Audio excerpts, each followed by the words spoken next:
All right, guys, good afternoon. Time for another weekly segment that I am introducing to the channel for this year and maybe future years. We'll see. We'll see how it goes. We'll see if people like it. We'll see if it's helping people. We'll see if it's apropos. This year, it's definitely apropos. And I get asked this stuff all the time from people in my stream chats, in my comments. Basically, what colleges are the most interesting to watch in 2022 if you're not a college football fan, but you want to start scouting players the Seahawks might want to draft in 2023. Some of you guys, you've already got eyes on the upcoming draft, and you want to know who are the Seahawks going to pick to try to really turn this sucker around, because after the draft we just had, we're headed in the right direction. I think most Seahawks fans can at least agree on that. Some of them don't agree with everything we did. Some of them wish we had done this thing or that thing. But I haven't seen Seahawks fans say they didn't like the draft pretty much anywhere. So I want to talk a little bit about the colleges to watch, because college football season, it basically starts tonight. It is September 1st. We get our first taste of meaningful college football action.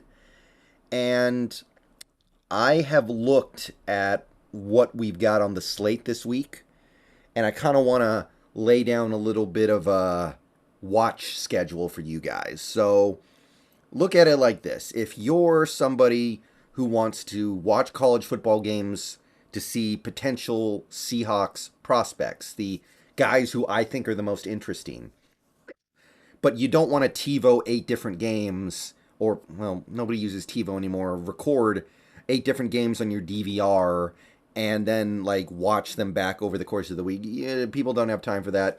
Maybe you want to be a little more casual about this.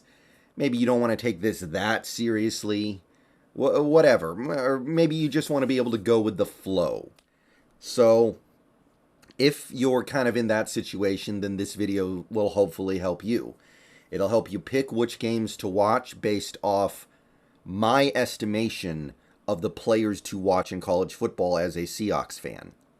So, obviously, if you have a college football team that you root for, then that's probably going to take priority, and that's your business. I mean, it certainly does for me, right? But I can say this. Washington, the Huskies, my team, not a whole heck of a lot I'm looking at in terms of future prospects right now, especially in the next draft. So look elsewhere if you want potential Seahawks. So with that being said, we're going to start tonight, and we're going to go through the rest of the week in college football, and I'll give you games that I think are worth paying attention to and why. And this is something that I'll be coming back to throughout the 2023 season, especially if it catches on. So here we have a list of the colleges that have players that I identified as interesting, because the Seahawks are likely to have something of a need at the position, and they have a player or multiple players at those positions that intrigued me at first blush. As we go on through college football this year, guys are going to get added. Some guys might get removed. But as of right now, this was kind of the comprehensive list of guys. And as you can see, some colleges are far more represented than others. Alabama has 7 guys. Ohio State has 3. Kentucky has 2, but they're 2 pretty big ones for me. And then you have plenty of schools that have 1. One school has 1, and it's a kicker. So you're going to have to weigh these things. And I tried to do a rough weighting system from a scale of 1 to 5 of who I thought was the most interesting. And using that, I have arranged the following recommended viewing schedule for the next 5 days. So Thursday tonight, Friday, Saturday, Sunday, and then some Monday college football. So here it is. Here's my recommendation to you. So tonight, there's one game that has some notable stuff going on. So I'll show you how this works. You can do this without some super expensive college football specific sports package with Comcast or DirecTV. You don't need 8 billion channels. You just need cable. You just need ESPN for this one. 4 p.m. tonight, West Virginia versus Pittsburgh. 4 points. What do I mean by that? Well, I gave West Virginia 2 points and I gave Pittsburgh 2 points. Combine it, it's 4. Why do they have those points? You scroll up here, you can see both teams have a quarterback of some interest. I think that they're both mid-level prospects, but that can change. You have Slovis in Pittsburgh and you have JT Daniels at West Virginia. Two quarterbacks that are not super interesting, but it could change. If they have big years, they go that way. That's how this works. It happens all the time. Both teams also have a low-level prospect, like a late-round guy who intrigues me. Pittsburgh has a defensive lineman, Cansey. I like him. West Virginia has a center, Frazier. I liked him too. He stood out to me. Both these guys probably, as of right now, 5th-round prospects if I had to guess. So, not the most compelling game, but it's a start. And then tomorrow, ESPN again, 7 p.m., TCU versus Colorado. And I had to scrape the bottom of the barrel a little bit for this one. TCU, they got one player that I find intriguing. It's a cornerback. It's a nickel cornerback, Hodges Tomlinson. It's not a great draft in my estimation right now for specifically nickel cornerbacks.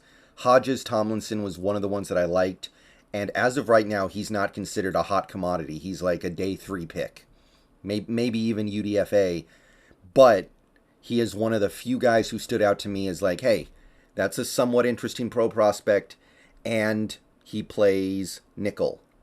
So 1 point there combined. Not a heck of a lot. If you want to do something else with your Friday night, I don't blame you. Now we get to Saturday, and this is the big day. So, how are you going to do this?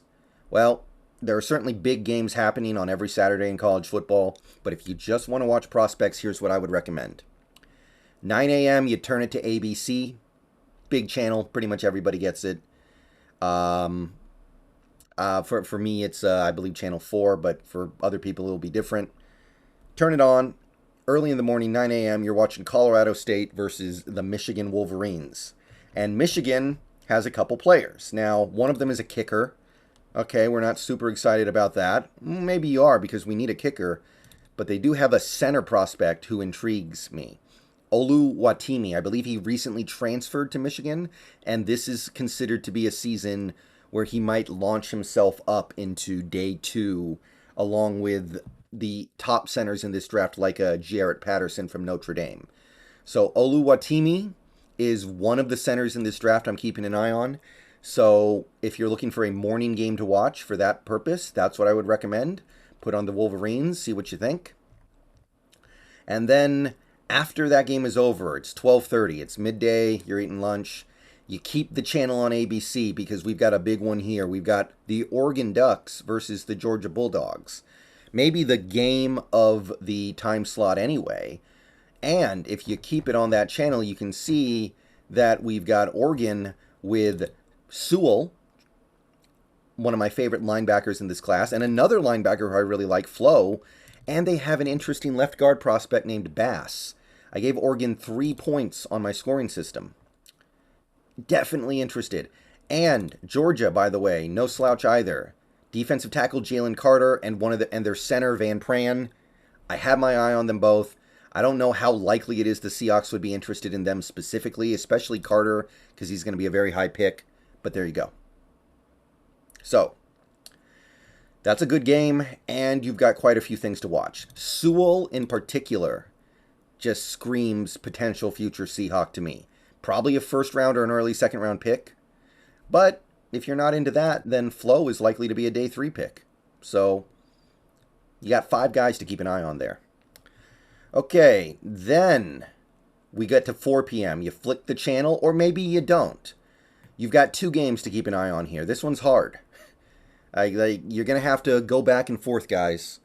I don't know if you guys are out of practice or not, but you got to hit that, recall button over and over on your remote, go back and forth between the 2 games. You've got one game kicking off at 4 on ESPN, and you've got another game kicking off a half hour later on ABC. So it's going to run concurrently. You're going to wear out your thumb a little bit, but no pain, no gain. You got to watch the Florida Gators this year because they are worth by themselves 2 points, mostly because of one particular quarterback prospect by the name of Anthony Richardson. This is going to be probably his only year of significant NCAA experience because I think he will declare, and he hasn't played that much before then. So Anthony Richardson, very intriguing quarterback prospect. And you've got your defensive tackle, Dexter. I'm spacing on his first name at the moment. But he's definitely somebody who I look at and go, maybe a nose tackle, maybe a 3-4 nose tackle in the NFL, possibly. So that would be worth watching alone. You've also got Utah. They've got another nickel corner who is currently not a top prospect, Phillips the third. But he does play nickel, and he did grab my attention when I was trying to get a feel for this draft class. So there's a little bit to watch on the Utah side as well, as what I'm trying to say here. But you also can't ignore the game on ABC at the same time. You've got Notre Dame versus Ohio State. 6 points. This is a big one. I mean, you've got the best center in this class right now. You've got Jarrett Patterson. That alone makes Notre Dame kind of a, I don't want to say must watch, but an important watch for Seahawks fans this year. My favorite center in this class. And Ohio State speaks for itself. They've got maybe the top quarterback in C.J. Stroud. They've got a mid-level defensive line prospect in Harrison. And they've got a kicker, Ruggles. Again, I don't know how you really scout out a kicker. Either they make the kick or they don't, but sure. Yeah, he's considered to be one of the better kicker prospects in college football this year. So yeah, you add all that up, and good luck turning away from Notre Dame versus Ohio State. So yeah, put that on the list. All right, now we're getting to the evening. There's one more game in the late slot here. This should be right around the time Utah versus Florida is wrapping up.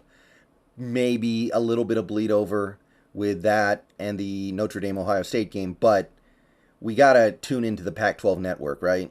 And not everybody gets the Pac-12 network. If you don't, you're only missing one interesting thing, but it's a very interesting thing. You've got Idaho versus Washington State, and that means Cam Ward. And Cam Ward, he's kind of a mystery box for me. I don't know what we're getting from Cam Ward. He played really well at a very, very small school that I can't even remember the name of now. I had it memorized at one point. I don't anymore.